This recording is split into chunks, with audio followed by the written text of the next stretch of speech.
Well, I am Courtney. Some of you guys know me from the product development team, or BurstCon maybe. But Charlotte knows that my background is in nutrition. For a long time I worked with an RD and a naturopathic doctor at a wellness clinic, and I did some formal training through a company called Metagenics, a supplement company. And I also do a lot of nutritional reading. I put some of my favorites here. So Charlotte had asked me to do a series about nutrition. So some facts, some easy tips, some tricks, some things that I incorporate into my everyday life. And I thought we would start out with oils.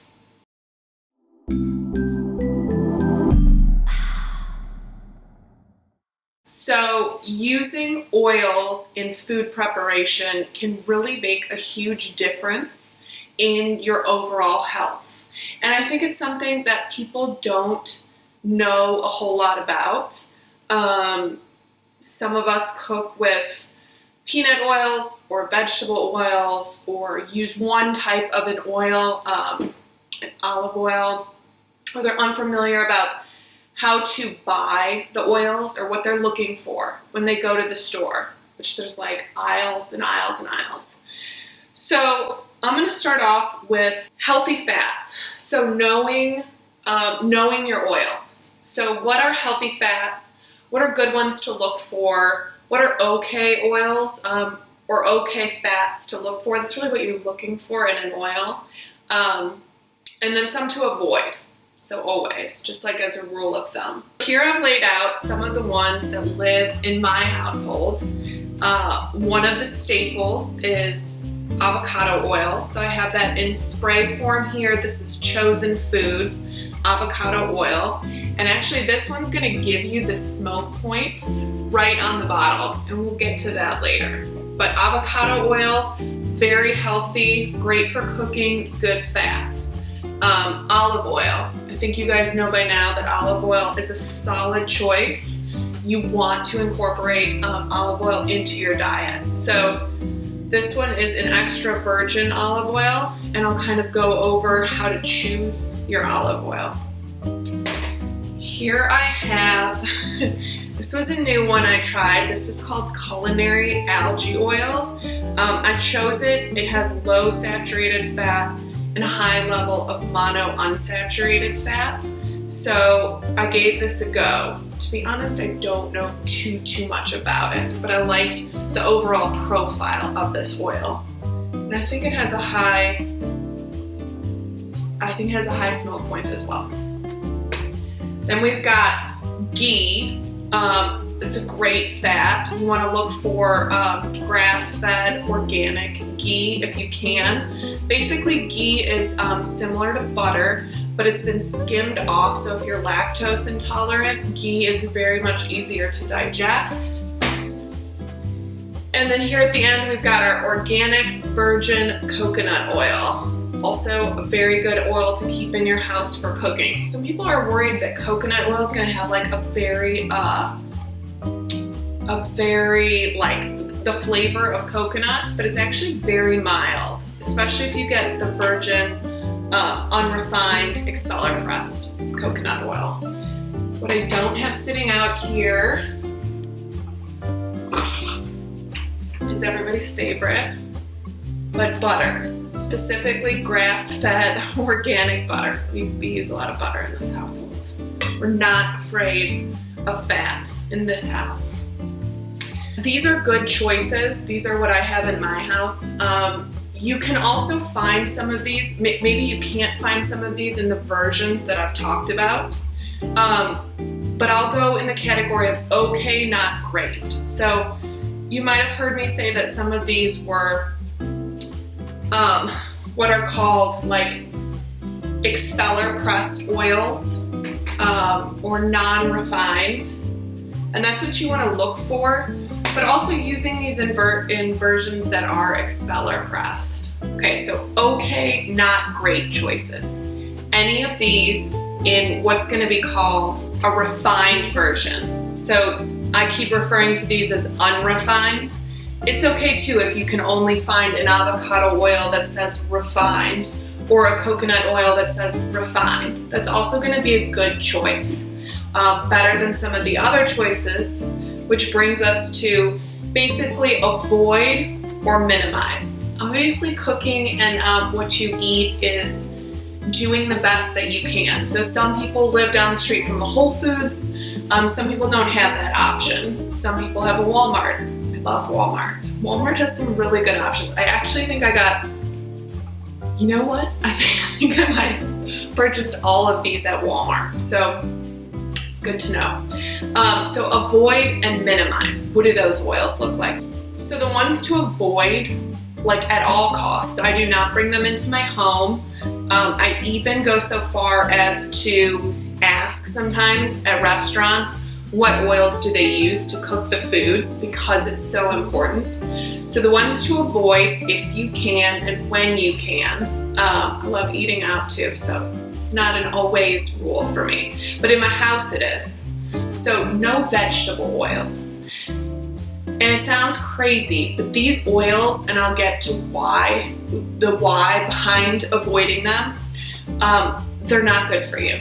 They're what we call the inflammatory oils. And really that's what this segment is kind of about, is decreasing inflammation, overall body inflammation. So incorporating these types of oils and fats into your cooking routine is going to help you decrease inflammation and increase the level of good fats in your body, which is really, your brain is made up of fats. You need good fats to function. So avoidance. So we've got peanut oil, soybean oil, canola oil. There's so many names that these oils go by, kind of to try and trick you into thinking that it's a healthy version of an oil. Canola is maybe one of the worst offenders. I think a lot of people keep canola oil in their pantries, and that's a no for me. It's gonna be a no for me, dog. Shortening, margarine, just a bunch of chemicals. Use the real butter. Avoid shortening and margarine at all costs. And again, I'm gonna let you know why that is. Okay, so we've gone over what oils should you bring into your house, the healthy fats, and kind of the ones to avoid. But like the question people have is why? Why should I avoid certain oils and certain fats? And why should I be cooking with something like avocado oil, which is my bae. I love avocado oil. Really, it comes down to a couple things. So it is the type of fat that's in the oil. So we'll call that its saturation. It is the smoke point of the oil.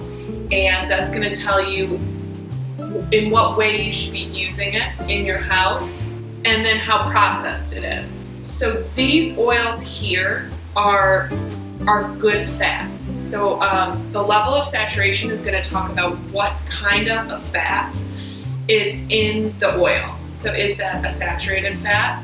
And what type of saturated fat? So is it monounsaturated or is it polyunsaturated? And I could go way into this, but we'll just keep it kind of simple.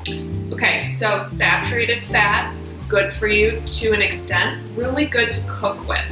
So they are very stable, stable fats. So that's why like your grandma was probably cooking with like bacon fat or something like that.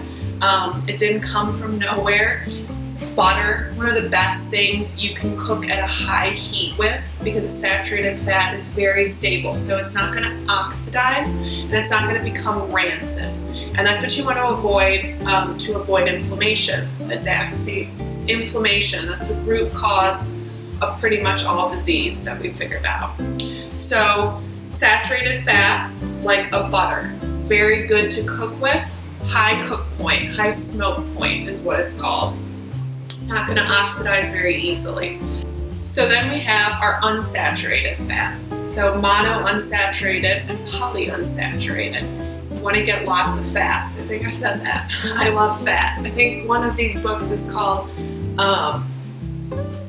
Eat Fat, Get Thin, which eating fat is not about getting thin, but the idea is that your body craves good fats. It's going to make you feel fulfilled and sustain your hunger for a lot longer of a period of time. So we love fats. The unsaturated fats, olive oil, that's an amazing one. Specifically the extra virgin, unrefined, expeller pressed. So this one is from California. I like this one. When I can, I buy organic. If I can't, I don't worry about it. Single source is always good. Non-GMO is always good. But something like an olive oil, you don't necessarily, it doesn't have as high of a smoke point as butter, as coconut oil, or as avocado oil.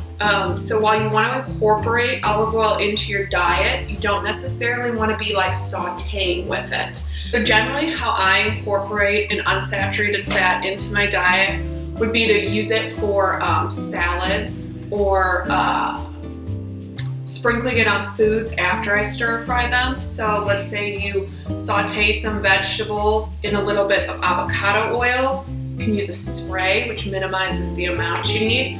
Then you could drizzle it with some olive oil. Great flavor, very mild, neutral, tons of health benefits. And so to touch base just a little bit on looking for unrefined oils, I think that's sort of self-explanatory. Unrefined oil means that the process of preparing the oil or manufacturing the oil doesn't involve a whole lot of chemicals or solvents. And really that's what you want to avoid, right? So an overly refined oil is going to have gone through potentially high amounts of heat, which we just talked about we may be avoiding with some of these oils. They may have chemical additives to create the oil, and they may have used solvents as well, which those are things typically that just sound bad, and that's why you want to look for unrefined, because the less that we've messed with these oils, the better they are for you. Okay, to make this a little bit easier too, I have some kind of like graphics we can put up and show you a little bit like an infographic, shall I say. So we can look at those oils, their smoke points, and kind of what you might want to use them for. So whether that be sauteing, baking, roasting, drizzling, eating straight out of the bottle. We don't recommend that, but many different ways to use these oils and cook with them.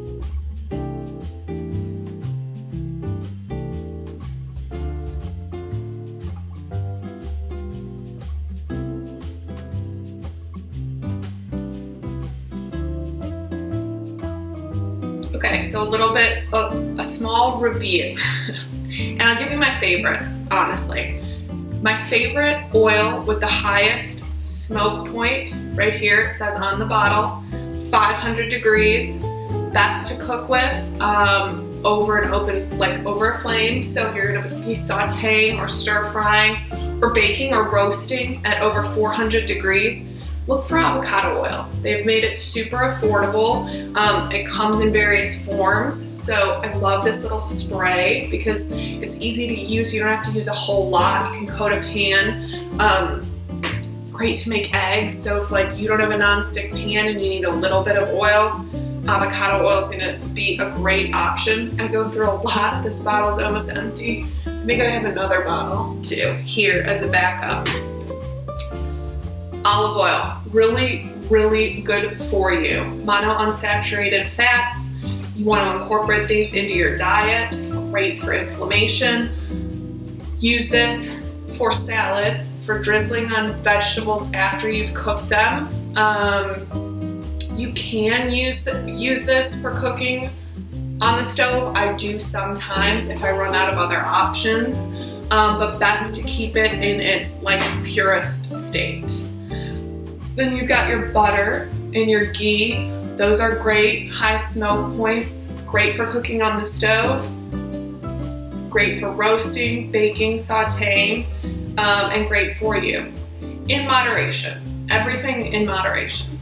Okay, so that's a whole lot of information. This is my first go at this, so hopefully I explained it in a way that was somewhat easy to understand and maybe a little bit engaging. Maybe you didn't find it too boring. I'm happy to answer any nutrition questions that you guys have in future series if you like this one enough. So in the past, I've done nutritional consults on eating for fertility, which worked for me. I've done autoimmune protocols. I've done candida diets. I've done things for SIBO. I've done just grocery store hauls. A big one is supplement consultations. So what supplements should I be taking every day? Just as a woman, someone who wants to stay healthy, specifically I'm good with women and their supplemental needs. So if any of that interests you, let Charlotte know, or ping us or drop us a line, and happy to come back and do some more nutrition stuff for you guys.